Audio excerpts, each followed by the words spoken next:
Hello दोस्तों।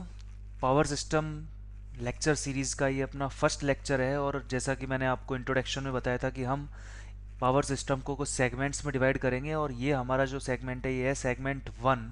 और segment one के अंदर हम जो देखने वाले हैं उसमें जो टॉपिक्स हैं वो मैंने यहाँ पे आपको पहली स्लाइड में दिए हुए हैं। जैसे कि हम पावर सिस्टम ओवरव्यू देखेंगे। ओवरव्यू में हम बेसिकली देखने वाले हैं कि हम जनरेशन में कितनी वोल्टेज पे लेवल पे जनरेशन करते हैं, देन ट्रांसमिशन कितने लेवल पे होता है, डिस्ट्रीब्यूशन कितने लेवल पे होता है, कितने वायर कनेक्शंस होते हैं। और फिर कुछ बुक्स में ट्रांसमिशन को दो पार्ट में बांटा हुआ है कि ट्रांसमिशन, सब ट्रांसमिशन, डिस्ट्रीब्यूशन, सब डिस्ट्रीब्यूशन लेवल, यानी कि प्राइमरी डिस्ट्रीब्यूशन, सेकेंडरी डिस्ट्रीब्यूशन। तो इन सब वर्ड्स का क्या मीनिंग है।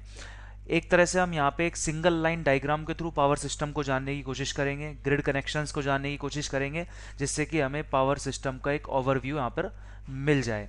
उसके बाद आज के लेक्चर में हम देखेंगे जनरेटिंग पावर स्टेशंस में जो सबसे पहले चीज़ आती है वो आती है आपके पावर फैक्टर्स जो हैं, power supply factors, not power factors, power supply factors. ये फैक्टर्स होते हैं आपके जो जनरेशन से रिलेटेड हैं। जैसे आप कोई प्लांट अगर आपका लगाने वाले हो, कोई प्लांट लगने वाला है किसी एरिया में, तो इन सब फैक्टर्स की स्टडी की जाती है कि वहाँ पर टोटल लोड कितना है, उसमें से बेस लोड कितना है, पीक लोड कितना है, और उसी पीक लोड और बेस लोड के बेस पे हम डिफाइन करेंगे कुछ फैक्टर्स। जैसे आपके जो लोड फैक्टर क्या होता है, यूटिलाइजेशन फैक्टर क्या है, उसके अलावा डिस्ट्रीब्यूशन फैक्टर क्या है। तो उन सब की चर्चा हम इस लेक्चर में करेंगे। फिर हम जानने की कोशिश करेंगे कि आपका जो बेस लोड प्लांट है और पीक लोड प्लांट है वो कौन कौन से होते हैं, क्योंकि इसके ऊपर क्वेश्चंस आपके गेट और ईएस में पूछ लिए जाते हैं। तो हम पावर सिस्टम को इन सभी लेक्चर्स में उसकी सोल तक जाने की कोशिश करेंगे, पावर सिस्टम की सोल तक जाने की। बट हमारा जो अगर हम देखें ओवरव्यू जो होगा वो हमारा एक फोकस जो होगा वो हमारा एग्जाम की तरफ ही रहेगा। बट कोशिश हमारी यही रहेगी कि हम थियोरेटिकल वे से भी सब कुछ समझते हुए चलें। तो हम स्टार्ट कर देते हैं। पहले आपका फर्स्ट जो हमारा आज का जो टॉपिक है वो है आपका, जिसमें हम देखने वाले हैं आपके एक सिंगल लाइन डायग्राम से इसको समझते हैं पावर सिस्टम को। तो जो तीन टर्म है पावर सिस्टम के अंदर, कि आपको मैंने लास्ट लेक्चर में भी इंट्रोडक्शन में बताया था कि एक जगह जनरेशन हो रहा है और एक जगह यूटिलाइजेशन हो रहा है। तो जनरेशन से लेकर के यूटिलाइजेशन तक लाइट को जाना है, इलेक्ट्रिसिटी को जाना है, तो उसको हमने स्टडी के लिए तीन पहलुओं में बांटा है। उसमें फर्स्ट जो आपका आता है वो आता है जनरेशन, जो मैंने आपको बताया था, जिसके ऊपर हम एक सिर्फ एक इंट्रोडक्शन टाइप इसकी स्टडी करेंगे। जनरेशन के बाद जो आपका आता है वो आता है आपका ट्रांसमिशन। और ट्रांसमिट अगर हमने कर दिया देन हम उसको लेके जाते हैं डिस्ट्रीब्यूशन पे, और डिस्ट्रीब्यूशन के बाद उसका क्या होता है, यूटिलाइजेशन होता है। यही सब पहलू हैं जो पावर सिस्टम के अंदर आते हैं, ये उसके पार्ट्स मान लीजिए आप इसको। अब अगर हम जनरेशन की बात करें तो जनरेशन जो आपका होता है वो होता है आपका 11 केवी टू 25 केवी। अब ये एक जनरल मैंने आपको बता दिया, इतनी रेंज में जनरेशन किया जाता है, इतनी वोल्टेज लेवल पे जनरेशन किया जाता है, क्योंकि ज़्यादा हाई वोल्टेज लेवल पे हम जनरेशन नहीं कर सकते, क्योंकि हमें इंसुलेशन भी प्रोवाइड कराना होता है जनरेटर के अंदर। जो आपने मशीन में अगर आपने अल्टरनेटर की स्टडी की होगी तो आपको वहाँ पे इंसुलेशन माइका का देना होता है। तो उस सब इंसुलेशन के लिए हम एक इंसुलेशन ने हमारे ऊपर क्या कर दिया, एक प्रतिबद्धता लगा दी है कि हम वोल्टेज में 11 केवी से 25 केवी तक ही जाएंगे, ज़्यादा हाई वोल्टेज। और भी इसके बहुत रीजंस हैं जो हमें 11 केवी से 25 केवी तक जनरेशन के लिए ही जो है जनरेशन हम कर पाते हैं। ठीक है।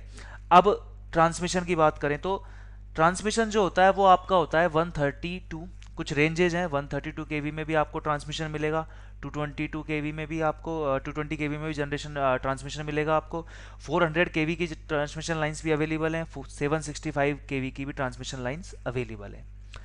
अब ये जो जितनी भी वोल्टेज मैं यहाँ पे यूज़ कर रहा हूँ उसका एक थंब रूल आज के बाद आपको याद रखना है कि जो भी वोल्टेज मैंने यहाँ पे लिखी है पावर सिस्टम, यानी कि अगर मैं ब्रॉडली बोलूँ इलेक्ट्रिकल इंजीनियरिंग में, जब तक कि आपको स्पेसिफिकली बताया नहीं जाए कि ये वोल्टेज कौन सी है तब तक हम उन्हें कौन सी वोल्टेज मानते हैं।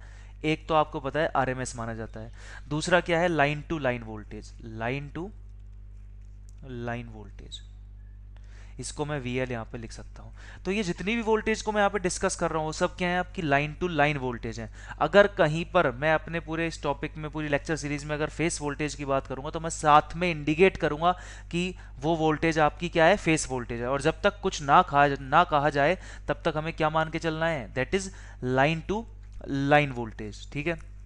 ये हो गया आपका VL। अब ट्रांसमिशन हम करते हैं हाई वोल्टेज लेवल पे। जनरेशन हमारा है लिमिटेड है, इसके रीजन्स हैं 11 केवी से 25 केवी तक हमने इसको लिमिटेड रखा है।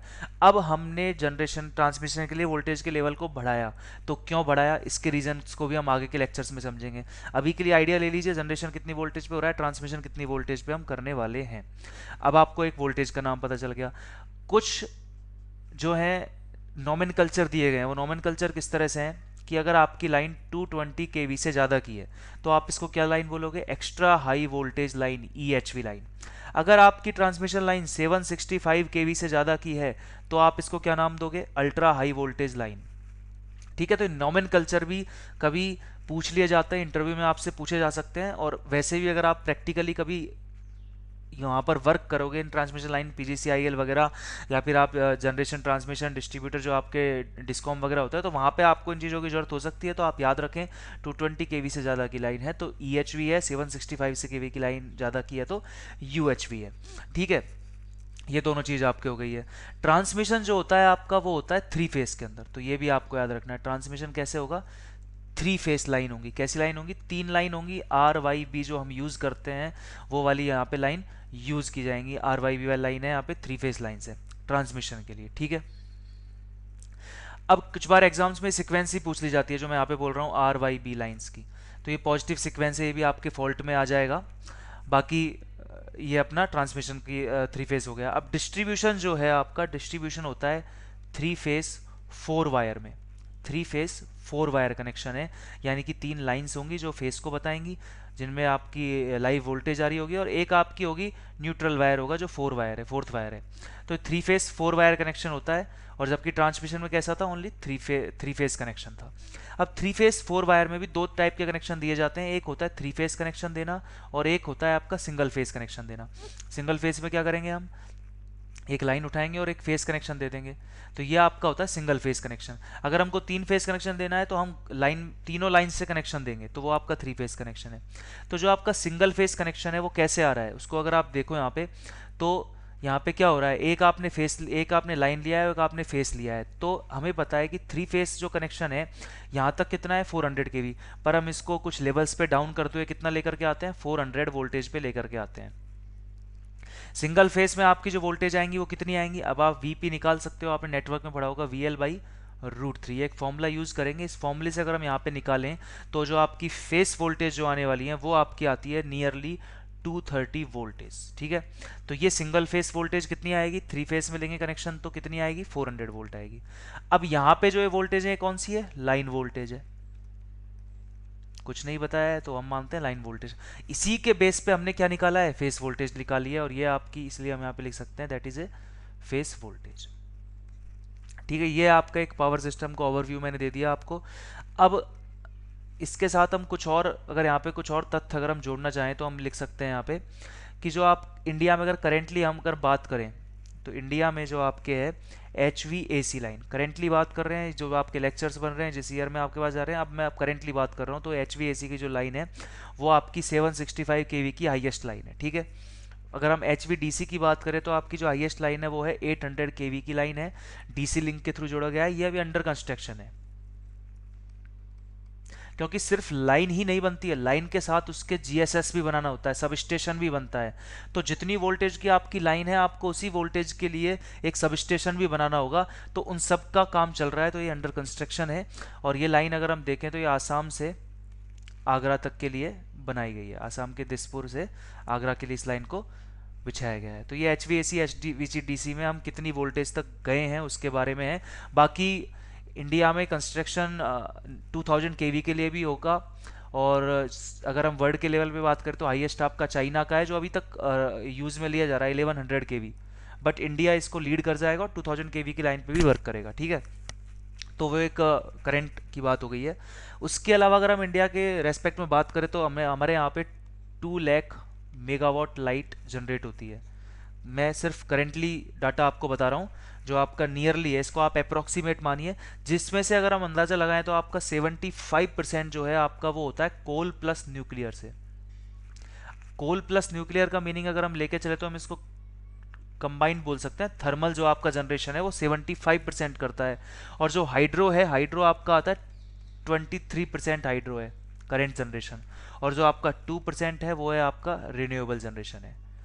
अब फिलहाल जिस तरह के एनवायरमेंटल कंडीशन से हम गुजर रहे हैं, तो उसके लिए फ्यूचर को देखते हुए हमें शिफ्ट होना पड़ेगा, इस परसेंट को कम करना होगा और इस परसेंट को इंक्रीज करना होगा, जिससे कि रिन्यूएबल की तरफ हम ज़्यादा जाएं, और जो एनवायरमेंटल जो इससे होने वाले जो इससे पर जो थर्मल जो होता है, इससे जो पॉल्यूटेंट निकलते हैं, जो ग्रीन हाउस गैसेज निकलती हैं, पॉल्यूशन जो होता है, उन पे को हम कम कर सकें, इसलिए हम रिन्यूएबल की तरफ जा रहे हैं। तो रिन्यूएबल की परसेंट को बढ़ाना होगा, इसलिए जितना भी करंट जो पावर सिस्टम की रिसर्च है वो रिन्यूएबल एनर्जी की तरफ हो रही है, इकोनॉमिक डेवलपमेंट की तरफ हो रही है। तो ये सब जो है आपके करंट एस्पेक्ट्स थे जो मैंने आपको बता दिए हैं।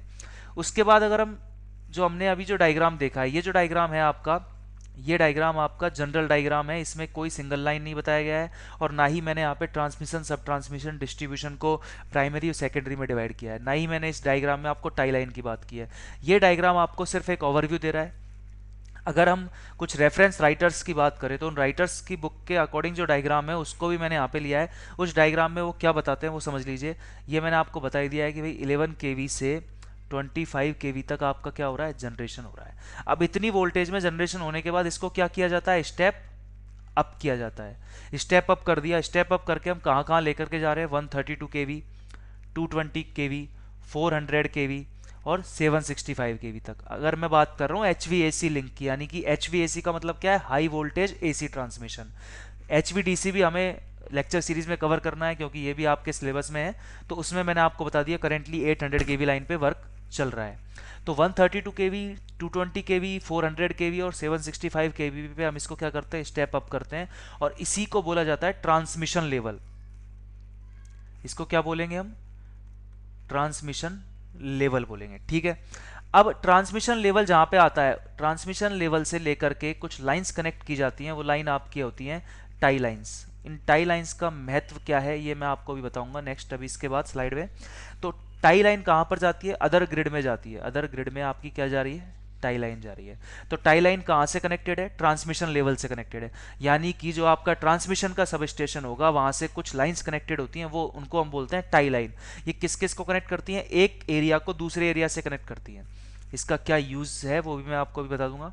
अभी आपने क्या समझा, जनरेशन को समझा, ट्रांसमिशन को देखा। अब अगर हम आगे जाते हैं तो अभी हम इसको हाई वोल्टेज पे लेकर के आ गए, पर जैसे जैसे हम कंज्यूमर की तरफ जाने लगेंगे, कंज्यूमर यानी कि आप, यानी कि हम जो लाइट को यूज कर रहे हैं, यूटिलाइजर जो हैं, उनके पास जैसे जैसे इलेक्ट्रिसिटी जाएगी तो हमें फिर से वोल्टेज को डाउन करना होगा, क्योंकि अपने जो जितने भी यूटिलिटीज़ हैं वो कितनी वोल्टेज पे वर्क करती हैं, 3 फेस है तो 400 वोल्ट पे, और सिंगल फेस है तो 220 वोल्ट 230 वोल्ट पे वर्क करेगी। तो हमें अब धीरे धीरे स्टेप वाइज क्या करना है, इस वोल्टेज को डाउन करना है। तो हमने हाई वोल्टेज पे ट्रांसमिट कर दिया, अब इसको हम डाउन करने लगे, तो फिर हम पहले आते हैं 66 kV पे। जो आपका 66 kV है उस लेवल को हम बोलते हैं सब ट्रांसमिशन लेवल।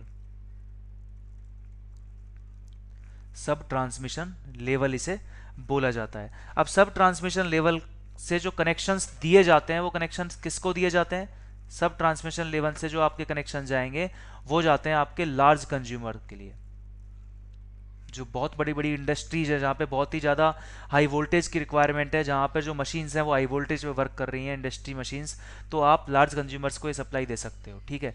उसके बाद जो लेवल आता है हम इसको और डाउन करेंगे, और डाउन करके हम जाते हैं 33 और 11 kV की तरफ, और इस लेवल को हम बोलते हैं प्राइमरी डिस्ट्रीब्यूशन। Primary distribution. इस प्राइमरी डिस्ट्रीब्यूशन की चर्चा हम फिर से करेंगे कौन से सिस्टम में, डिस्ट्रीब्यूशन सिस्टम में, जो वो भी आपके सिलेबस में ऐड किया हुआ है। अभी हमने एक ओवरव्यू लिया कि सब ट्रांसमिशन के बाद हम कहां पर आए, प्राइमरी डिस्ट्रीब्यूशन में आए। प्राइमरी डिस्ट्रीब्यूशन से जो कनेक्शन दिए जाते हैं वो दिए जाते हैं आपके मीडियम कंज्यूमर्स को।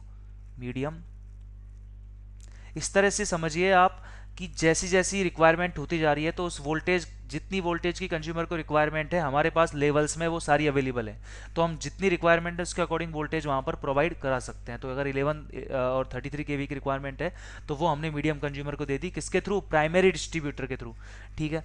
अब प्राइमरी डिस्ट्रीब्यूटर के बाद आपका जो आता है नेक्स्ट पहलू, वो आता है यहाँ पे, ये आपका प्राइमरी डिस्ट्रीब्यूटर हो गया। अब जो वोल्टेज डाउन होगी वो डाउन हो रही है, जैसा आपने आपके घर के पास पे देखा होगा पोल माउंटेड ट्रांसफार्मर होता है, और वो पोल माउंटेड ट्रांसफार्मर क्या करता है, ये जो 11 केवी की लाइन आ रही है इस लाइन को कन्वर्ट करता है किस पे, 400 वोल्टेज वाली लाइन पे। यानी कि 3 फेस में अगर आप लाइन टू लाइन वोल्टेज देखोगे तो कितनी देगा, 400 वोल्ट। अब इसके ऊपर है 400 वोल्ट को आप सिंगल फेस में यूज करोगे then it will be 230 volt. तो ये जो आपका 400 वोल्ट आया है सप्लाई जो फाइनल है कंज्यूमर के पास, ये किसके लिए है, ये है स्मॉल कंज्यूमर्स के लिए। ठीक है, तो इसको हम क्या बोलेंगे, जो आपका 400 वोल्टेज जो आपका है सेकेंडरी डिस्ट्रीब्यूशन, इसको हम क्या नाम देंगे यहाँ पे, सेकेंडरी डिस्ट्रीब्यूशन। तो इसको हम लिख देते हैं यहाँ पे सेकेंडरी डिस्ट्रीब्यूशन। ठीक है, तो ये हो गया आपका सेकेंडरी डिस्ट्रीब्यूशन। तो इस तरह से जो है पूरा आपका सिंगल लाइन डायग्राम है जिसमें हम देख सकते हैं कि आपके डिफरेंट पावर लेवल्स को नाम दिए हुए हैं, ट्रांसमिशन, सब transmission, primary distribution, secondary distribution. अब आपको आगे से कोई अगर इन वर्ड्स की चर्चा करेगा तो आपको ये समझ में आ जाएंगे। अब हम कुछ पॉइंट्स पे बात करते हैं। जैसे मैंने आपको टाई लाइन बताया था, टाई लाइन क्या है, ये जितना भी मैंने आपको ये लास्ट फिगर बताया इसको आप समझिए। इस तरह से कनेक्शन है, यहाँ से आपके कनेक्शन जा रहे हैं, ये कनेक्शन जा रहे हैं, ये कनेक्शन जा रहे हैं, और ये यूजर तक पहुंच रही है लाइट। ठीक है, और यहाँ पे मैंने आपको बताया था इसी तरह से एक और कोई एरिया है, सपोज ये आपका कोई एरिया है, कोई कॉलोनी है, कॉलोनी ना बोल के कॉलोनी इसके लिए बेटर वर्ड नहीं होगा, हम कोई एरिया ले लेते हैं, एरिया 1 कोई अच्छा एरिया है, अच्छी इसका एरिया अच्छा खासा है, और ये भी क्या है एरिया 2। यहाँ पर भी इसी तरह का जो है आपके डिस्ट्रीब्यूशन नेटवर्क है, जनरेशन से लेकर के लगा हुआ है, और इन दोनों को हमने किससे ऐड किया हुआ है, इनको हमने कनेक्ट किया हुआ है टाई लाइंस के थ्रू। तो मैं यहाँ पे बना सकता हूँ, ये जो मैंने ट्रांसमिशन पे बताई थी कौन सी, टाई लाइंस, ये आपकी क्या है, टाई लाइंस है। यहाँ पे हम लिख देते हैं दैट इज टाई लाइन। ठीक है, इट इज टाई लाइन। तो अब ये हो गई आपकी टाई लाइन जो एरिया 1 और एरिया 2 को कनेक्ट कर रही है। इससे क्या फायदा होता है, इस पूरे सिस्टम को हम बोलते हैं integrated power system, integrated power system. फायदा तो आपको एक देखकर ही पता चल गया, सपोज ये जनरेटर काम करना बंद कर देता है तो आपके यहाँ पे जो यूजर है उसको लाइट मिलेगी कैसे, इस वाले जनरेटर के थ्रू मिल जाएगी।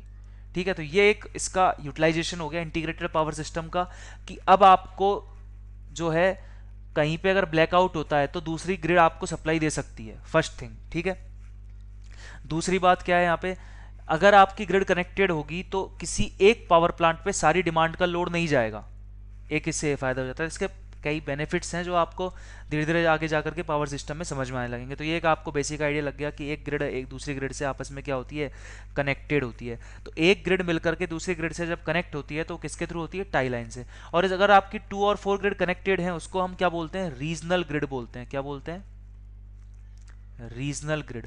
और अगर आपकी एक रीजनल ग्रिड दूसरी रीजनल ग्रिड से कनेक्टेड है तो उसको कंप्लीटली हम क्या बोलेंगे, एक रीजनल ग्रिड अगर दूसरी रीजनल ग्रिड से कनेक्टेड हो गई है तो वो टोटली, ऐसी कई सारी जब रीजनल ग्रिड कनेक्ट हो जाती हैं तो आपका क्या बनता है, नेशनल ग्रिड बनती है।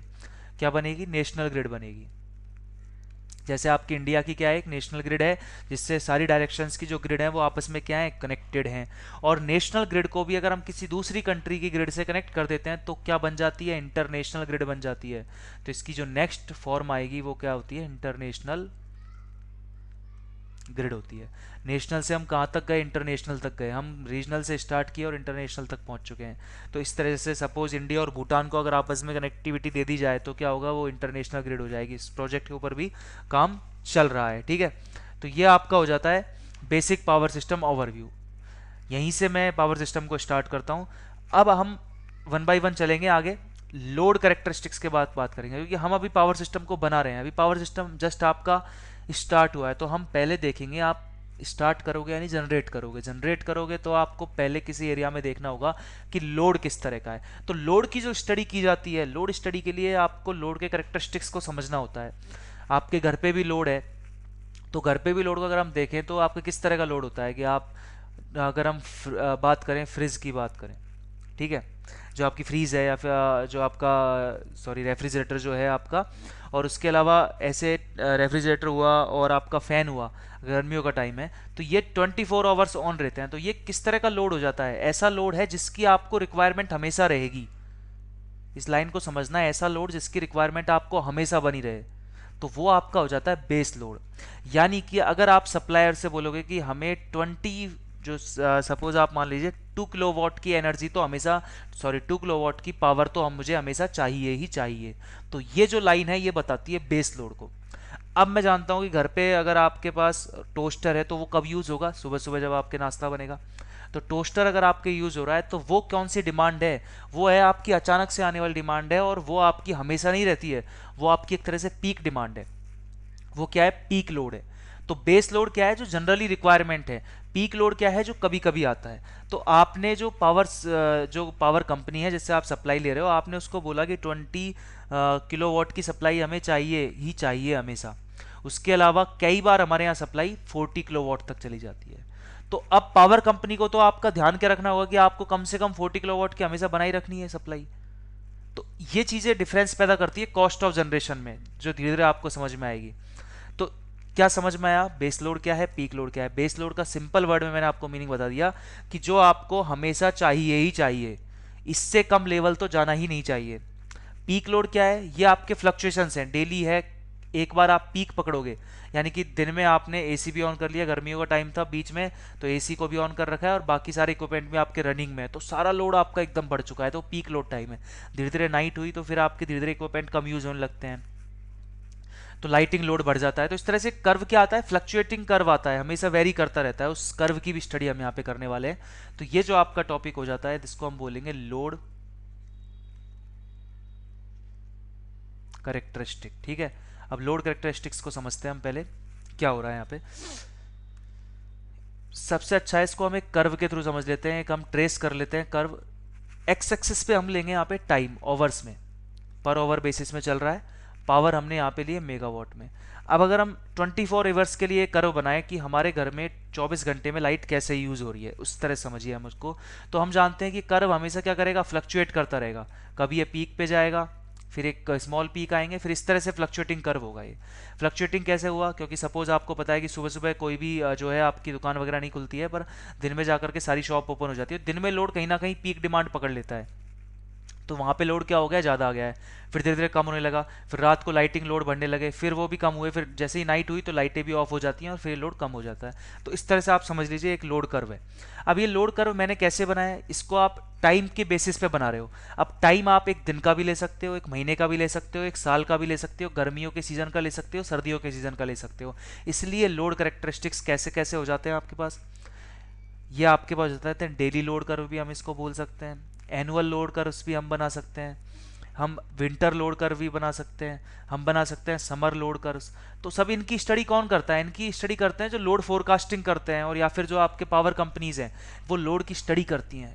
बेसिस पे, लोड कर्व के बेसिस पे समझने की कोशिश करती है कि डिमांड किस तरह की है, क्योंकि जिस तरह की डिमांड होगी उस तरह की आपको सप्लाई करनी होगी।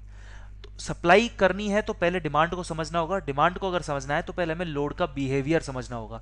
तो उस बिहेवियर के लिए मैंने यहाँ पे कर्व बनाया है। तो इस बिहेवियर के अंदर आपको सबसे पहली चीज़ जो पता चली वो क्या पता चली, एक बेसिक डिमांड है जो हमेशा रहने वाली है। उस बेसिक डिमांड को क्या बोल सकते हैं हम, बेस लोड।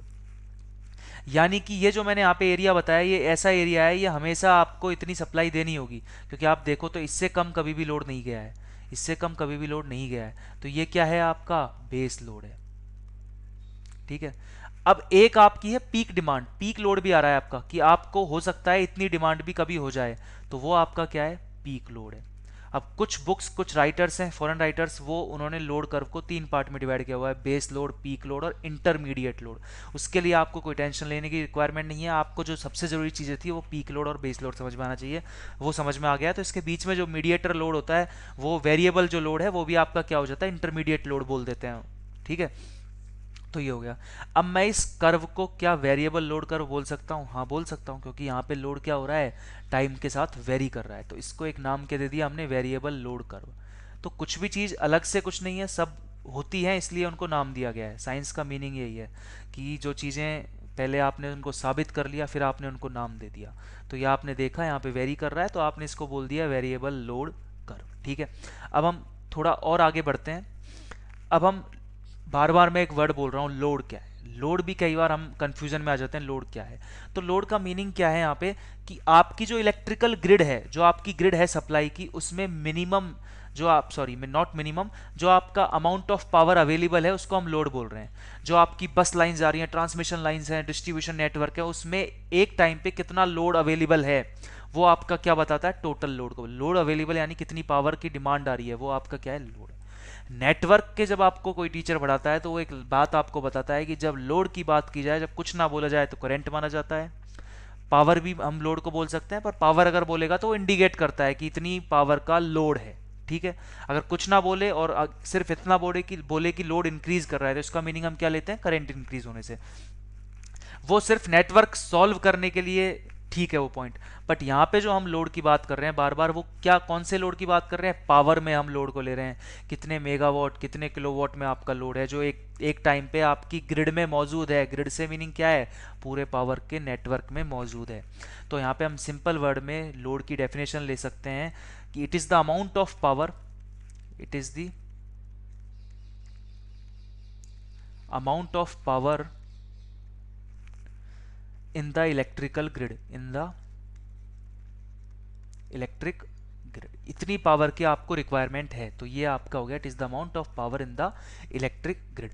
अभी मैंने आपको बेस लोड के बारे में बताया था, तो बेस लोड भी हम यहाँ पे नोट कर सकते हैं। इसको मैं सिंपल वर्ड में आपको बताता हूँ।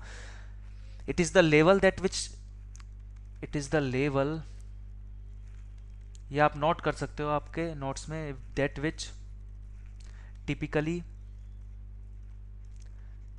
Does not go below. ठीक है, ये एक डेफिनेशन है। और और भी अगर सिंपल वर्ड में हम इसको बोले तो क्या बोल सकते हैं, it is the basic amount of, it is the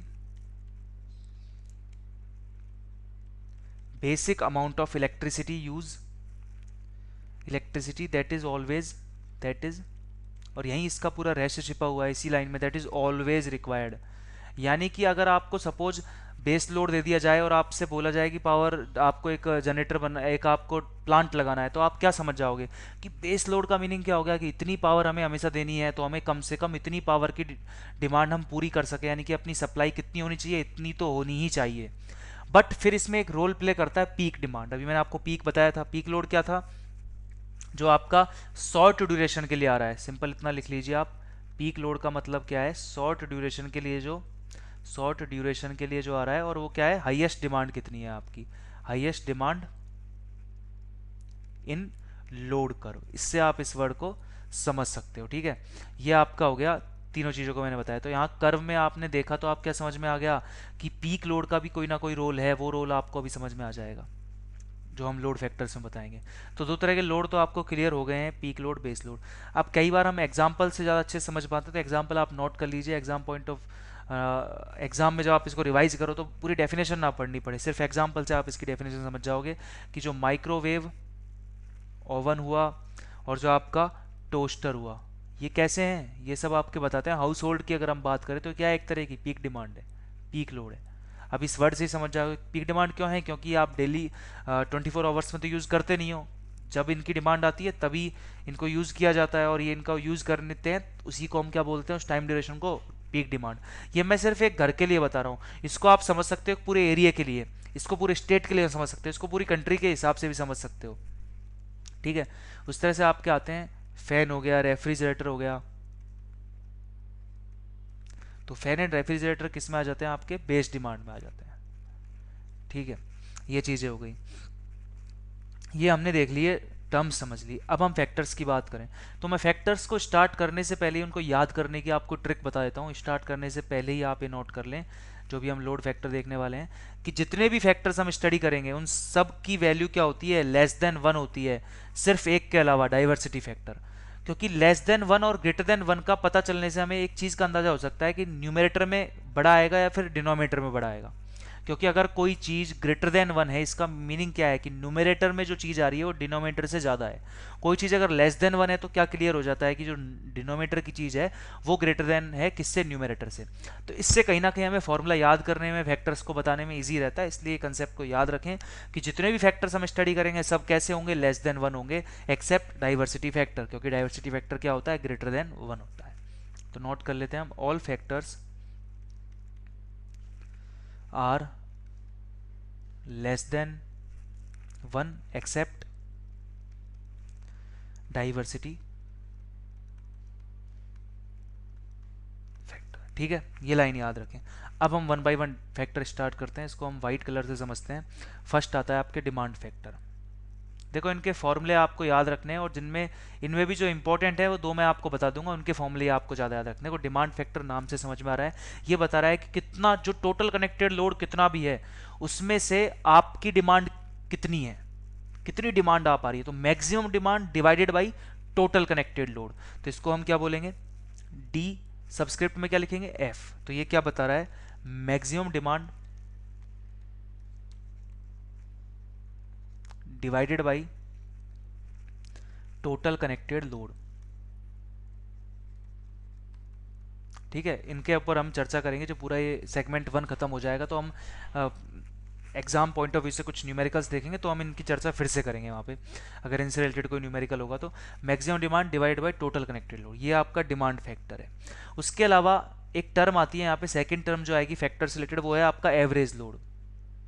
average तो हम निकालना जानते हैं, आपके पास लोड कर्व है तो आप एवरेज कैसे निकालोगे, टोटल उस कर्व का एरिया ले लोगे और एरिया को किससे डिवाइड कर दोगे, टाइम से डिवाइड कर दोगे, तो आपके पास लोड आ जाएगा। अब आप इस कर्व का जब एरिया निकालोगे, इस पूरे कर्व का एरिया निकालोगे तो पावर इनटू टाइम की फॉर्म में आएगा, तो एनर्जी बन जाएगी। तो यहाँ पे हम एवरेज लोड क्या लिख सकते हैं कि अगर आप 24 घंटे के लिए एवरेज लोड निकाल रहे हो, इसका मतलब क्या है कि आप 24 घंटे में आपने जितनी एनर्जी यूज़ की है उस सब एनर्जी को लिखोगे, डिवाइड किससे कर दोगे, 24 आवर्स से, तो आपके पास क्या आ जाएगा, एवरेज लोड आ जाएगा। तो यहाँ पे क्या बनेगा, energy consumed in A given period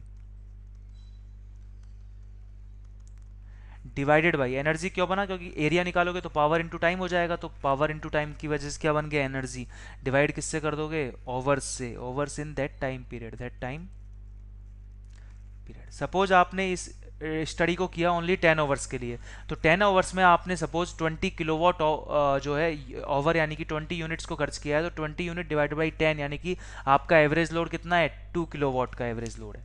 तो ये बेसिक कंसेप्ट है, उससे आपको क्लियर हो जाएगा। तो इसको हम किससे इंडिकेट करते हैं, एवरेज लोड यानी कि पी एवरेज, क्योंकि लोड है, पावर किस में होगी, वॉट में होगी, तो यहाँ पे भी आपका क्या आएगा, वॉट में आएगा, ओवर से क्या हो गया है, डिवाइड हो गया है। ठीक है, नेक्स्ट आपका थर्ड जो सबसे इंपॉर्टेंट फैक्टर है वो है आपका थर्ड फैक्टर, जो आपको बताता है लोड फैक्टर को। इसका फिजिकल सिग्निफिकेंस समझना ज़्यादा जरूरी है, फॉर्मूला तो है ही जरूरी न्यूमेरिकल्स के लिए, पर फिजिकल सिग्निफिकेंस ज़्यादा है। पहले हम फॉर्मूले को नोट करेंगे, फिर हम फिजिकल सिग्निफिकेंस में जाएंगे।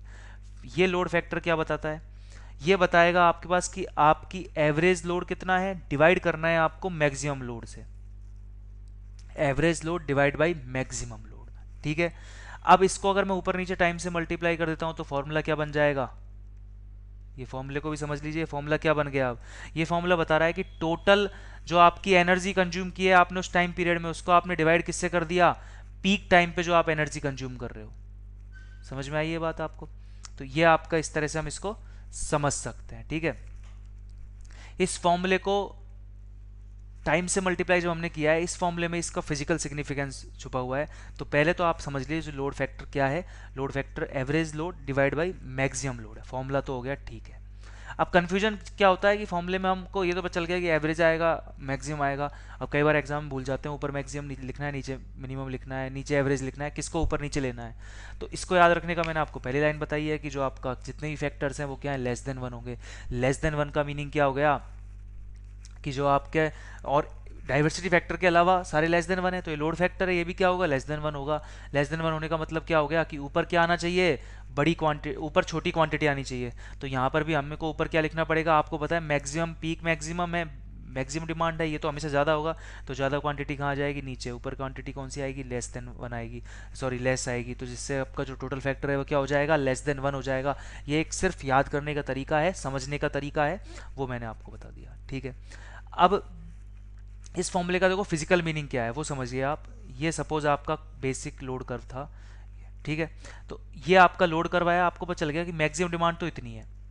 ठीक है, इसको हम एक बहुत ही छोटे स्कोप में लेकर के समझते हैं कि आपको एक प्लांट बनाना था, आपने बताया, मैं बहुत छोटे स्तर पे बता रहा हूँ, आपने बताया है कि पावर की जो मैक्सिमम डिमांड है वो जा रही है आपकी 10 किलोवाट। फिर मैं बताता हूँ, ये मैं आपको बता रहा हूँ बहुत ही छोटे लेवल पे, इसको आप बड़े लेवल पे समझिए जब हम मेगावाट में जाते हैं। ठीक है, उसके हिसाब से, और बेस लोड आप कह रहे हो कि बेस लोड जो आता है वो आता है 7 किलोवाट का। यानी कि मिनिमम 7 किलोवाट आ रहा है और मैक्सिमम कितना जाता है 10 किलोवाट। तो हमेशा नॉर्मली कितनी डिमांड रहती है, नॉर्मली तो आपकी डिमांड रहती है 7 किलोवाट की। तो वही हमने यहाँ पे लिखा कि 7 किलोवाट आपका नॉर्मल डिमांड है और मैक्सिमम कितनी जा रही है 10 किलोवाट जा रही है, मैक्सिमम कितनी जा रही है 10 किलोवाट जाएगी, ठीक है। तो हम कितने पावर का प्लांट लगाएं, तो ये कैसे निकाला जाएगा, इसको निकालने का तरीका क्या है, आप एवरेज निकाल लो भाई। ऐसे ही करोगे कि आपको अगर पावर प्लांट लगाना है तो आपको ही समझ में नहीं आ रहा है कि कितनी मैक्सिमम देनी पड़ेगी सप्लाई, तो आप क्या करोगे, इसकी एवरेज निकाल लोगे। सपोज इसका एवरेज आ गया नियरली 8 किलोवाट आ गया, ठीक है। बट आपको 8 किलोवाट तो इसमें एवरेज डिमांड होगी, पर आपको पता है कि मैक्सिमम कितना जा सकता है, ये 10 किलोवाट जा सकता है। तो आपको इस चीज को भी देखकर चलना होता है कि मैक्सिमम अगर आ जाती है तो भी आप उसको सप्लाई दे सको, बट एवरेज तो कितना यूज कर रहा है, 8 किलोवाट कर रहा है। तो अगर सपोज यहाँ पे कोई पीक डिमांड ही नहीं होती, पीक डिमांड नहीं होती और एवरेज ही नॉर्मली यूज लिया जाता, तो आपको प्लांट जो बनाना पड़ता वो 8 किलोवाट रेटिंग का ही बनाना पड़ता, ठीक है। बट पर मैक्सिमम डिमांड ज़्यादा यानी कि डिफरेंस ज़्यादा होने की वजह से, एवरेज लोड और मैक्सिमम डिमांड में डिफरेंस ज़्यादा होने की वजह से क्या हुआ कि आपको यह भी सुनिश्चित करना पड़ेगा कि जब उसकी पीक डिमांड आए तब भी आप उसको पूरी कर सको। इसीलिए जो है लोड फैक्टर ज़्यादा होने से, लोड फैक्टर ज़्यादा कब होगा, लोड फैक्टर ज़्यादा होने का मतलब क्या है कि आपका एवरेज डिमांड ज़्यादा हो, मैक्सिमम डिमांड कम हो, तो आपका लोड फैक्टर ज़्यादा होगा। और मैक्सिमम डिमांड कम होने का मतलब क्या है कि अब आपका ये 10 किलोवाट 8 पे आ रहा है 7 पे आ रहा है, यानी कि एवरेज और मैक्सिमम दोनों एक जैसे हैं, सेम है। एवरेज और मैक्सिमम जैसे जैसे सेम होंगे तो हम क्या बोलेंगे कि लोड फैक्टर की जो वैल्यू है वो इंक्रीज होने लगी। मैक्सिमम कितना जा सकता है, ये 1 ही जा सकता है, 1 से ज़्यादा तो हो ही नहीं सकता। एवरेज और मैक्सिमम इक्वल हो सकता है ज़्यादा से ज़्यादा, जब आपका रेक्टेंगुलर कर्व बन जाएगा तो आपके दोनों इक्वल हो जाएंगे। तो ये जब इक्वल होंगे, इक्वल होते हैं तो उसको हम बोलते हैं आइडियल लोड फैक्टर। और हम कोशिश करते हैं कि हम आइडियलिटी की ओर जाएं, हम 1 लेकर के जाएं, यानी कि मैक्सिमम से मैक्सिमम लोड फैक्टर करें, क्योंकि मैक्सिमम तो 1 ही हो सकता है।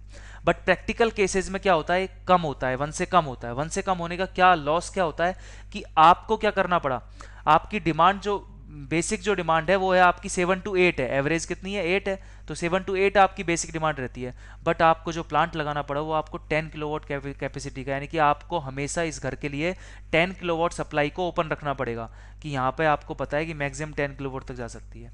तो जो कॉस्ट ऑफ जनरेशन है वो किसके अकॉर्डिंग आ रही है, 10 किलोवाट के अकॉर्डिंग आ रही है। बट आप यूटिलाइजेशन कर रहे हो वो कैसे कर रहे हो, 7 to 8 कर रहे हो, बस कभी कभी कहाँ पे जा रहे हो, 10 पे जा रहे हो। तो इस वजह से क्या हो रहा है, जो आपकी कॉस्ट ऑफ जनरेशन है वो इंक्रीज हो रही है। इसको और मैं अगर आपको पिक्टोरियल व्यू से समझाऊं तो देखिए आप, ये आपका है 10 किलोवाट, यानी कि जो आपने सप्लाई, जो आपको जनरेशन के लिए यहाँ पे सपोज आपको यहाँ पे प्लांट लगाना पड़ो, प्लांट कितनी जनरेशन के लिए लगाना है, यानी कि उस प्लांट को आपको 10 किलोवाट आपको यहाँ पे सप्लाई देनी पड़ेगी, किसको, इस घर को, क्योंकि 10 किलोवाट इसकी पीक डिमांड है। अब 10 किलोवाट सप्लाई दे रहा है, यानी कि आप कितनी एनर्जी यूज कर रहे हो, इतनी एनर्जी आपको कौन दे रहा है, ये प्लांट आपको दे रहा है, ठीक है। बट एक्चुअल में आप कितनी एनर्जी यूज कर रहे हो, जो आपकी इस कर्व के अंदर में आ रही है, जिसको हम बोलते हैं एवरेज। इस कर्व के अंदर जो एनर्जी निकल जाएगी वो कौन सी है, एवरेज एनर्जी। बट जो प्लांट आपको एनर्जी दे रहा है वो कौन सी एनर्जी दे रहा है, कंप्लीट एनर्जी दे रहा है, उसके अंदर ये वाली एनर्जी भी आ रही है। तो जो मैंने यहाँ पे इस वाले कलर से जो एनर्जी, जिसको मैं अब ड्रॉ कर रहा हूँ, इस वाले कलर से जो एनर्जी बताई, ये कौन सी एनर्जी होगी, अनयूज्ड है। क्योंकि प्लांट तो आपको ये दे रहा है, प्लांट ने तो आपको इसी तरह से कैपेसिटी देने का वादा किया है, बट आप पूरी तो यूज कर ही नहीं रहे हो, क्योंकि आपकी एवरेज डिमांड क्या है, कम है, ठीक है। तो ये हो जाता है आपका अनयूज्ड एनर्जी। इसका मतलब ये, कई बार स्टूडेंट इसका गलत मीनिंग ये ले लेते हैं, इसका मीनिंग ये नहीं है कि हम हमारी एवरेज डिमांड बढ़ा दें, नहीं। हम कोशिश ये करते हैं कि हमारा कर्व फ्लैट हो, कर्व जितना फ्लैट होगा तो प्लांट को भी पता होगा कि हमें कितनी सप्लाई देनी है और यूजर को भी पता होगा कि हमारी कितनी मैक्सिमम डिमांड जाती है, ठीक है। तो जो आपके हाउस होल्ड कनेक्शन है उसमें तो इस चीज़ का इतना डिफेक्ट नहीं पड़ता है, बट जो आपकी इंडस्ट्रीज हैं उन इंडस्ट्रीज से में एक मीटर लगाया जाता है जो उनकी पीक डिमांड को मेजर करता है, और उससे भी उनका क्या लिया जाता है, बिल में उस चीज़ को भी जो है यूज लिया जाता है, उनकी बिलिंग करते वक्त उस चीज़ का भी ध्यान रखा जाता है, ठीक है। जो आपका इलेक्ट्रिकल बिलिंग सिस्टम है उसमें मेथड आता है जिसमें एक 3 पार्ट टैरिफ आता है। 3 पार्ट टैरिफ में मैक्सिमम डिमांड को भी एक इंपॉर्टेंट फैक्टर माना गया है, वो उसका रीजन यहीं पे छिपा हुआ है, ठीक है। तो जो हमने फॉर्मूला लिखा है ना, P average into T divide by P maximum into T, इस फॉर्मूले को देखो तो आपको क्या समझ में आएगा। ये पी एवरेज इंटू टी को अगर मैं E1 बोल देता हूँ, पी मैक्सिमम इंटू टी को मैं अगर E2 बोल देता हूँ, तो अगर आप इस फिगर में जाओगे तो इसमें E1 क्या है, E1 है आपका दिस, ये जो एरिया है जो आपका इसके अंडर आ रहा है, किसके अंडर, जो आपका ओनली जो एक्चुअल वेरिएबल लोड करता है उसके अंडर जो एरिया आ रहा है वो आपका है E1, जिसको हम एवरेज डिमांड भी बोल देते हैं। और जो आपका E2 है, E2 कौन सा है, जो आपका पूरा रेक्टेंगुलर एरिया है, यानी यहाँ से यहाँ तक ये पूरा रेक्टेंगुलर एरिया है, जिसको मैं पूरा कर सकता हूँ यहाँ पे, ये जो टोटल एरिया है ये आपका किसको बता रहा है, ये बता रहा है आपके E2 को। तो E1/E2 ये इसका फिजिकल मीनिंग है, क्योंकि रेक्टेंगुलर हो गया ना, P maximum into T, P maximum ये आपका P मैक्सिमम है, ये टोटल टाइम है, तो ये कौन सा हो गया, पूरा रेक्टेंगुलर एरिया हो गया। ऊपर क्या आ रहा है, ओनली जो आपके लोड कर्व का एरिया है। ठीक है, तो ये मैंने आपको इसका सिर्फ मीनिंग बताने के लिए ये पूरा पॉइंट बताया। समझ में नहीं आया तो रिवाइज करके समझिए, लेक्चर में पीछे जाइए, फिर इसको दोबारा सुनिए, फिर समझिए। बाकी एग्जाम पॉइंट ऑफ व्यू से अगर आपके पास डायरेक्टली फॉर्मूला यूज करना है तो क्या फॉर्मूला याद रखना है, मैं फिर से लिख देता हूँ यहाँ पे। जो लोड फैक्टर है उसमें कौन सा फॉर्मूला यूज करोगे आप, average power divided by maximum power. ठीक है, एक तो ये फॉर्मूला याद रखना है। एक क्या तथ्य याद रखना है कि जो आपका लोड फैक्टर है उसकी वैल्यू आपको बताया कि लेस देन 1 ही होती है, मैंने पहले भी नोट करा दिया। और आइडियल वैल्यू क्या होगी, 1 होगी। प्रैक्टिकल क्या होती है, लेस देन 1 होती है। और आपको अप्रोच क्या करनी है कि हम हाई पावर फैक्टर की तरफ, सॉरी हाई लोड फैक्टर की तरफ जाएं। यानी कि अगर मैं यहाँ पे लिख देता हूँ कि हाई लोड फैक्टर, तो उससे क्या होगा, उससे आपकी लो कॉस्ट ऑफ जनरेशन आएगी, लो कॉस्ट ऑफ जनरेशन। तो अगर आपसे आगे कोई पूछ लेता है कि लोड फैक्टर का जनरेशन कॉस्ट पे क्या इफेक्ट है, तो क्या बता सकते हो, जितना ज़्यादा लोड फैक्टर होगा कॉस्ट ऑफ जनरेशन उतनी क्या आएगी, कम आएगी। तो ये जो इस पूरे पॉइंट के जो भी पूरा ये डिस्कशन का टॉपिक था उसके सबसे इंपॉर्टेंट चीज़ थी वो इस स्लाइड में आपको मैंने बता दी है। अब हम नेक्स्ट फैक्टर की तरफ जाएंगे। ज़्यादा इंपॉर्टेंट यही था आपका लोड फैक्टर। नेक्स्ट जो फैक्टर आता है वो है आपका डिस्ट्रीब्यूशन फैक्टर है, फोर्थ डिस्ट्रीब्यूशन फैक्टर। डिस्ट्रीब्यूशन नहीं, इसको हम बोलेंगे diversity factor, diversity factor. Distribution factor is different thing which is used in machine alternator. ठीक है, वाइंडिंग फैक्टर के अंदर आता है जो आपका। तो यहाँ पे आपका है डाइवर्सिटी फैक्टर। डाइवर्सिटी फैक्टर के लिए मैंने आपको एक लाइन लिखवाई थी कि जो आपके जितने भी फैक्टर हैं सब लेस देन 1 होते हैं, बट डाइवर्सिटी फैक्टर क्या होता है आपका, ग्रेटर देन 1 होता है। ठीक है, इसके बारे में क्या क्या पॉइंट याद रखने, पहले इसका मीनिंग समझ लीजिए। इसका जो फॉर्मूला है वो क्या कहता है कि sum of individual maximum demand, individual maximum demand divided by sum of individual maximum demand divided by P maximum. ठीक है, ये डाइवर्सिटी फैक्टर का यहाँ पे फॉर्मूला हो जाता है। अब ये डाइवर्सिटी फैक्टर क्या बता रहा है कि जितनी भी आपकी इंडिविजुअल मैक्सिमम डिमांड है उन सब का आपको सम करना है और उसको डिवाइड करना है एक्चुअल में कितनी मैक्सिमम डिमांड आ रही है उससे डिवाइड करना है, वो आपको डाइवर्सिटी फैक्टर देगा। अब डाइवर्सिटी फैक्टर को अगर इस तरह समझिए, आपके पास दो घर हैं, बहुत छोटा एग्जाम्पल मैं यहाँ पे लेके चल रहा हूँ। इस एग्जाम्पल को रिलेट कर सकते हो आप broad example, national wide example से, स्टेट वाइड एग्जाम्पल से, बड़ी ग्रिड से भी लेकर के इसको नॉर्मलाइज कर सकते हो। बट समझाने के तरीके से मैं आपको हमेशा छोटे एग्जाम्पल्स दूंगा। यहाँ पे दो घर हैं, एक घर में आपके सपोज 4 फैन हैं और 4 आपकी ट्यूबलाइट्स हैं, 2 गीजर्स कनेक्टेड हैं, 1 एसी कनेक्टेड है। तो इस तरह से ये आपका घर है। यहाँ पे आपका टोटल लोड आ रहा है 20 किलोवाट का। उस तरह से सेकंड हाउस है, उसमें भी आपका लोड आ रहा है, सपोज यहाँ पे कुछ ज़्यादा इक्विपमेंट है तो 30 किलोवाट का लोड है। ये मैंने एक जनरल आइडिया लिया है, रफली आइडिया है। तो ये क्या बताता है डाइवर्सिटी फैक्टर की कितनी ज़्यादा डाइवर्सिटी है। कितनी ज़्यादा डाइवर्सिटी का मतलब क्या है कि एक्चुअल में तो कितना मैक्सिमम डिमांड आ रहा है, 20 है प्लस 30 है, बट हम जानते हैं कि सारी चीज़ें एक टाइम पे स्टार्ट नहीं होती हैं। हो सकता है कि इस घर में अगर आपने एक रूम में ट्यूबलाइट ऑन की हुई है, हो सकता है दूसरे घर में वो ट्यूबलाइट उस समय ऑन नहीं है। या फिर ये हो सकता है कि इस घर में एक टाइम पे सारे जो घर के मेंबर एक साथ खाना खा रहे हैं और एक ही रूम में बैठकर खाना खा रहे हैं, तो एक ही रूम का जो फैन है और एक ही रूम का जो एसी है वो ऑन है और एक ही रूम की ट्यूबलाइट ऑन है। ठीक है, तो इस तरह से सारा लोड एक ही टाइम पे नहीं आता। जो है आपका लोड टोटल कितना होना चाहिए था मैक्सिमम लगा के 20 प्लस 30, बट एक टाइम पे सपोज आपका आ रहा है ओनली 20 लोड आ रहा है, दोनों का मिला के। इसमें आ रहा है 10, इसमें मान लिया इसमें भी 10 आ रहा है, तो टोटल आ गया 20 का। तो ये आपका क्या बताएगा, 50/20, यानी कि ये बता रहा है आपका डाइवर्सिटी फैक्टर को। तो इससे फायदा क्या हो रहा है, ये ज़्यादा होना चाहिए कम होना चाहिए, पहले तो हम ये समझते हैं। ये तो क्लियर है, मैथमेटिकल तो ये हमेशा एक से ज़्यादा होगा। अब एक से कितना ज़्यादा होना चाहिए, एक के पास होना चाहिए, एक से बहुत ज़्यादा होना चाहिए, नियरली 1 होना चाहिए, या फिर जितना ज़्यादा होगा उतना फ़ायदा है। तो उसको समझने के लिए इस तरह से देखिए कि अगर आपको ये पता होता कि सारे लोड एक साथ ही ऑन होंगे, हमेशा ही ऑन होंगे और आपको हमेशा 50 किलोवाट की सप्लाई देनी पड़ेगी, तो आपको जो प्लांट लगाना पड़ता वो कितने के लिए लगाना पड़ता, 50 किलोवाट के लिए लगाना पड़ता। अब आपको 50 किलोवाट का जनरेशन करना पड़ता, जो आपको प्लांट में जो कैपिटल इन्वेस्टमेंट आती, लाइन को समझना, कैपिटल इन्वेस्टमेंट जो आएगी वो अब क्या आएगी, ज़्यादा आएगी।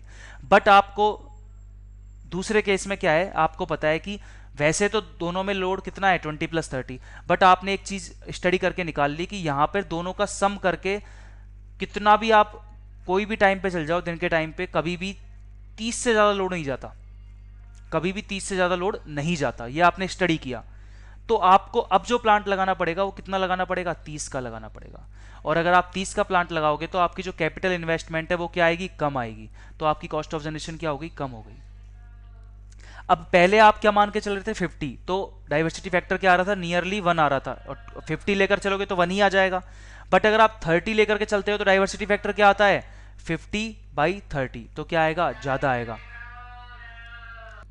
तो हमें यहाँ पे देखने को यही मिला कि जो आपका डाइवर्सिटी फैक्टर जितना ज़्यादा होगा उतना बेटर है, क्योंकि डाइवर्सिटी फैक्टर ज़्यादा होने का मतलब क्या निकल के आ रहा है कि जितना ज़्यादा डाइवर्सिटी फैक्टर है उतनी ही एक टाइम पे सारी डिमांड नहीं आएगी, क्योंकि इस फैक्टर का ज़्यादा होने का मीनिंग क्या है कि नीचे वाली चीज़ क्या हो, कम हो, ऊपर वाली चीज़ क्या हो, ज़्यादा हो। तो ऐसे केस में क्या होगा, इस केस में आपका जो है एक टाइम पे सारी डिमांड नहीं आनी चाहिए, तो उससे आपका डाइवर्सिटी फैक्टर क्या हो जाएगा, ग्रेटर देन जो है बहुत ज़्यादा आएगा। ग्रेटर देन 1 तो होगा ही, मैथमेटिकली पॉसिबल नहीं है कि लेस देन 1 हो जाए, तो हमेशा वो ग्रेटर देन 1 तो होगा ही। अगर आप सारे लोड एक साथ ही ऑन कर दोगे तो कितना होगा, 1 के इक्वल होगा, उसको हम बोलते हैं पुअर डाइवर्सिटी। ग्रेटर देन 1 को हम बोलेंगे गुड डाइवर्सिटी, ठीक है। तो ये हम पॉइंट नोट कर लेते हैं। डाइवर्सिटी फैक्टर अगर आपका इक्वल टू 1 है, डाइवर्सिटी फैक्टर अगर आपका ग्रेटर देन 1 है, तो जो आपका लेस देन 1 तो हो ही नहीं सकता, पॉसिबल ही नहीं है, तो इक्वल टू 1 का मीनिंग क्या है, पुअर डाइवर्सिटी, ठीक है।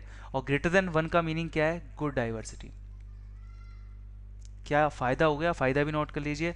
जितना ज़्यादा आपका डाइवर्सिटी फैक्टर होगा तो आपकी कैपिटल इन्वेस्टमेंट उतनी कम होगी, क्योंकि सारी मैक्सिमम डिमांड एक साथ नहीं आएगी, तो कैपिटल इन्वेस्टमेंट उतनी कम होगी, तो क्या बोल सकते हैं हम, कॉस्ट ऑफ जनरेशन क्या होगा, कम होगा, ठीक है। कॉस्ट ऑफ जनरेशन कम क्यों हो रहा है, क्योंकि इससे क्या कम हो रहा है, कैपिटल इन्वेस्टमेंट है जो आपकी, वो आपकी क्या हो रही है, कम हो रही है, ठीक है। ये आपका हो जाता है डाइवर्सिटी फैक्टर के बारे में।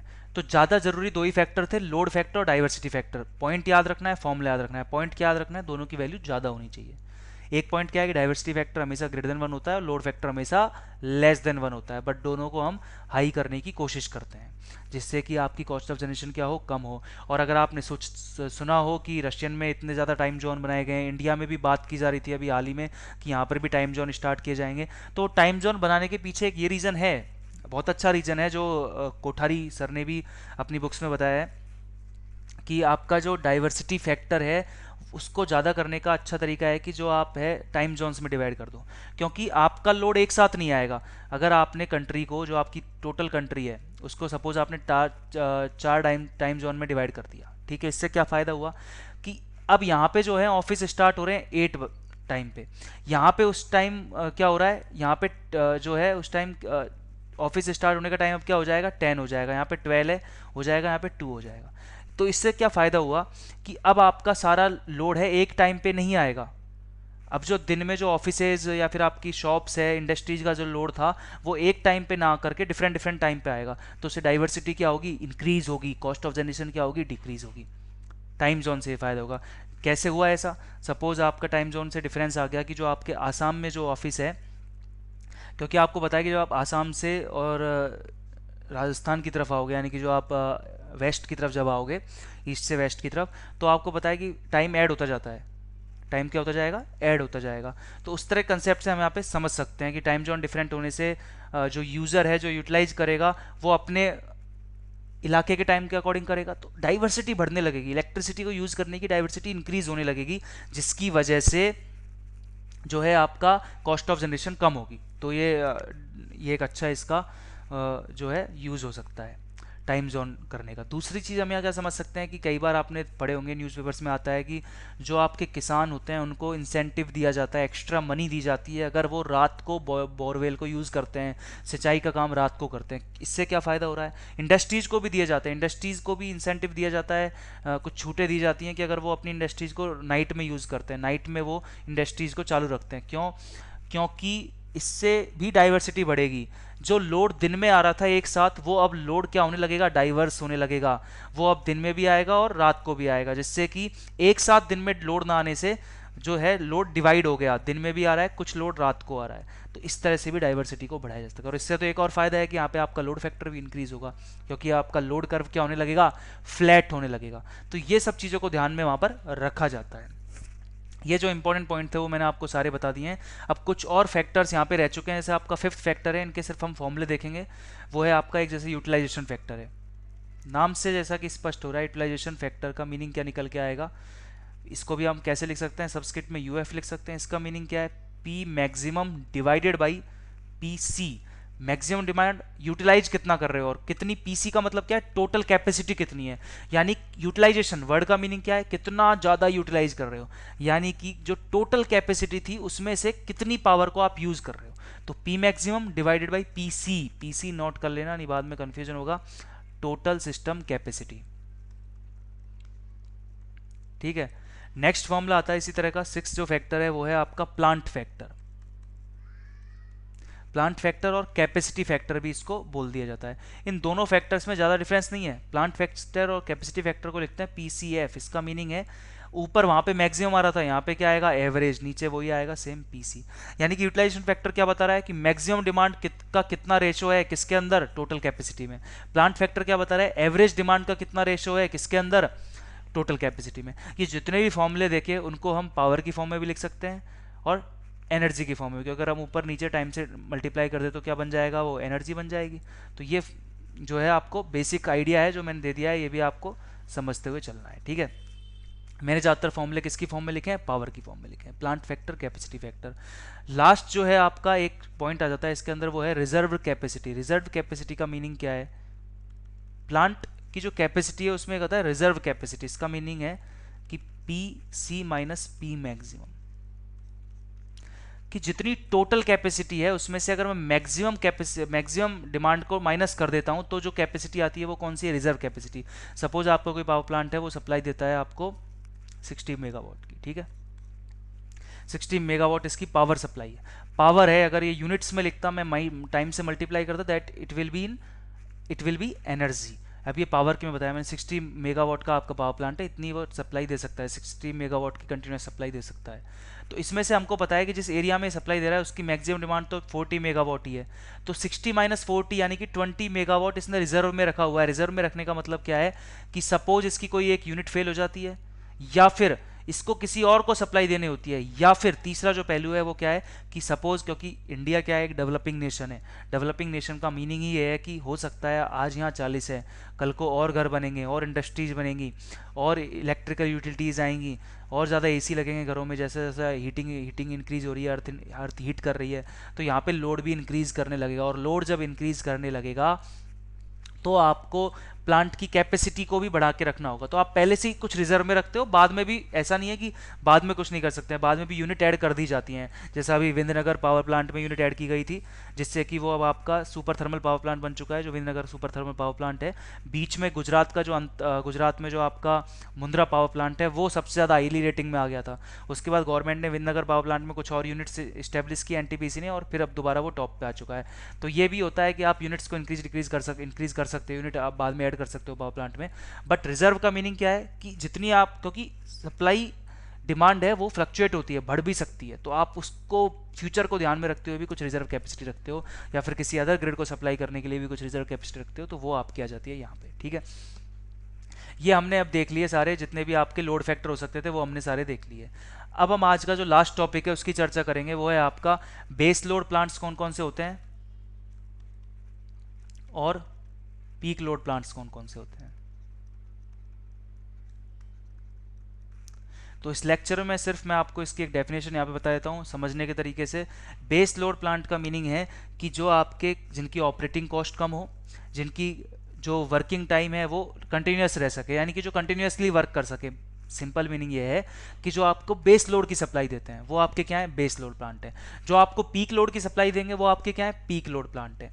अब जो मैं यहाँ पे वर्ड लिखने वाला हूँ उसी से आपको इसका मीनिंग समझ में आ जाएगा। आपको इनको अच्छे से नोट कर लेना है। बेस लोड में जो दो चीज़ें लिखूंगा, एक तो इनकी ऑपरेटिंग कॉस्ट क्या होती है, कम होती है, लो ऑपरेटिंग कॉस्ट।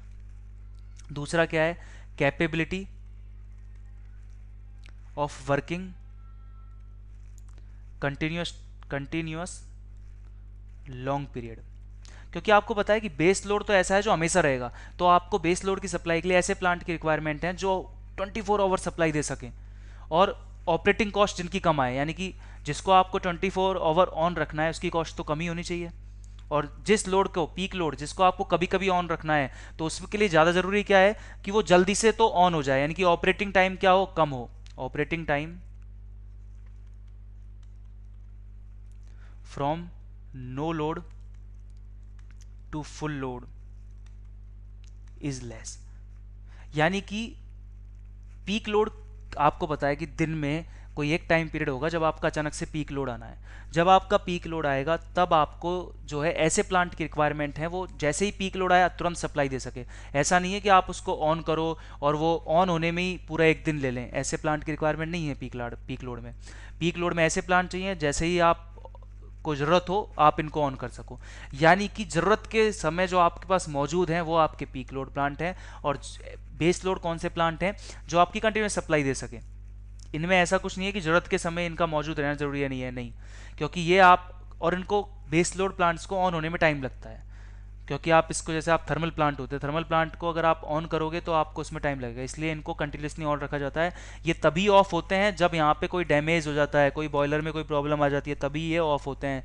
अदरवाइज हमेशा इनको ऑन रखा जाता है। जब इनकी सफाई होती है, एक टाइम आता है जिनको जनरल टाइम बोलते हैं पावर प्लांट्स के अंदर, जिसमें सारे प्लांट्स में क्या होता है, सब जो भी आपकी मशीनरीज हैं उनकी सफाई होती है, उनको वापस से उनमें रिकवरी की जाती है, जो जो कोई प्रॉब्लम आई है उनको रिकवर किया जाता है। तो उस दौरान इनको ऑफ रखा जाता है, तब आपकी दूसरी यूनिट ऑन कर दी जाती है।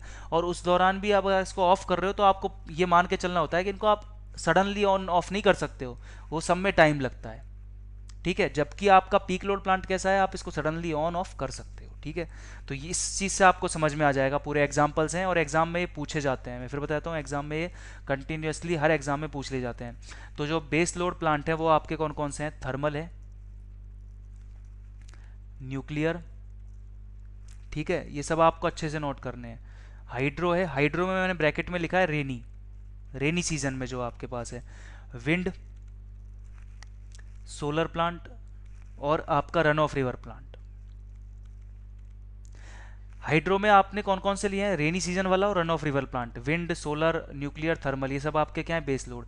हाइड्रो वाले रेनी और रन ऑफ रिवर को आपने बेस में क्यों रखा है, क्योंकि वैसे तो हाइड्रो प्लांट को ऑन करने में ज़्यादा टाइम नहीं लगता है, या आपने टाइमिंग इसकी बहुत कम होती है, यानी कि इसमें इसको हमको पीक लोड में रखना चाहिए था, फिर भी हमने इसको बेस लोड में क्यों रखा, क्योंकि जो रेनी और रन ऑफ रिवर हैं वो किस बात पे डिपेंड करते हैं, पानी की जो सप्लाई अपने आप आ रही है, रन ऑफ रिवर नदी आ रही है तो पानी की सप्लाई भी आ रही है, तो वो प्लांट काम कर रहे हैं। रेनी सीजन में बारिश हो रही है तो हो रही है, नहीं हो रही है तो नहीं होगी। बट पीक लोड प्लांट में आपको ऐसे प्लांट्स की रिक्वायरमेंट है जिसको आप आपकी रिक्वायरमेंट के टाइम पे ऑन कर सको, जब आपको उनकी ज़रूरत है जब ऑन हो सके। अब आपको पता है कि विंड विंड प्लांट ऐसे नहीं है। आपको सपोज पीक डिमांड आ गई, आपको इन्हें ऑन करना है और उस समय आपकी हवा ही नहीं चल रही है, तो आपको कोई फ़ायदा ही नहीं है। सोलर प्लांट का भी यही केस है, क्योंकि आपको डिमांड आपकी आ रही है उस टाइम पे, सपोज कोई जो आपकी सोलर पावर ही नहीं जनरेट हो रही है, तो आपको क्या फ़ायदा है ऐसे प्लांट का। तो वो सब आपके बेस में आ जाते हैं। पीक में कौन से आएंगे, जैसे ही रिक्वायरमेंट हुई आपके ऑन हो गए। उसमें पहला आता है आपका डीजल सेट, जो आपने देखा भी होगा, आप स्कूल कॉलेजेस में जाते थे, किसी कंपनी में वर्क करते हो, तो वहाँ पर भी आपके जैसे ही सप्लाई जाती है तुरंत आपका डीजी सेट ऑन हो जाता है, नीचे जनरेटर ऑन होता है और सप्लाई मिल जाती है।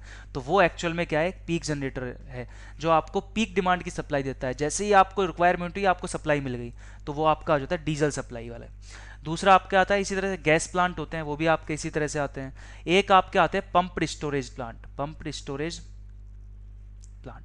पंप स्टोरेज प्लांट की चर्चा मैं आपके हाइड्रो प्लांट के अंदर भी करूंगा। पंप स्टोरेज प्लांट का मीनिंग ये समझ लीजिए, पंप स्टोरेज और जो आपके एक होते हैं hydro plant in summer, hydro in summer, ये दोनों प्लांट कैसे हैं, हाइड्रो प्लांट ही हैं। पहले तो आपको पता चल गया डीजल और जो गैस हैं ये दोनों पीक लोड के अंदर आते हैं। अब हाइड्रो के दो कैटेगरी आ गई आपकी बेस के अंदर और दो कैटेगरी आ गई पीक के अंदर। तो इसका मीनिंग समझ लीजिए, पीक के अंदर कौन सी कैटेगरीज आई हैं, वो वाली हाइड्रो प्लांट, क्योंकि सारे हाइड्रो प्लांट जल्दी ऑन तो हो जाते हैं, बट अब आपको ये देखना होगा कि कौन से प्लांट में फ्यूल हमेशा अवेलेबल है। और हाइड्रो प्लांट में फ्यूल कौन होता है, वाटर। तो वाटर हमेशा किस प्लांट के अंदर अवेलेबल होता है, वो आपका अवेलेबल होगा पंप स्टोरेज। पंप स्टोरेज में क्या होता है, रिजर्वेयर बने होते हैं ऊपर नीचे दोनों ओर, अपर रिजर्वेयर और लोअर रिजर्वेयर बोलते हैं।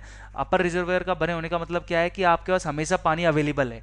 और ऐसा ही हाइड्रो समर प्लांट्स में होता है। समर यानी गर्मियों के सीजन में वैसे तो आपके बारिश होगी नहीं और आपके पास रन ऑफ रिवर भी नहीं होगा, पानी कमी होती है, तो एक डैम है, डैम के अंदर पानी होता है, अवेलेबल होता है, तो आपके पास जो वाटर यानी कि फ्यूल है वो हमेशा अवेलेबल है। तो आपको जब रिक्वायरमेंट हुई तब आपने उसको ऑन कर दिया, तो वो वाले प्लांट किस में आ जाते हैं, पीक लोड प्लांट में आ जाते हैं।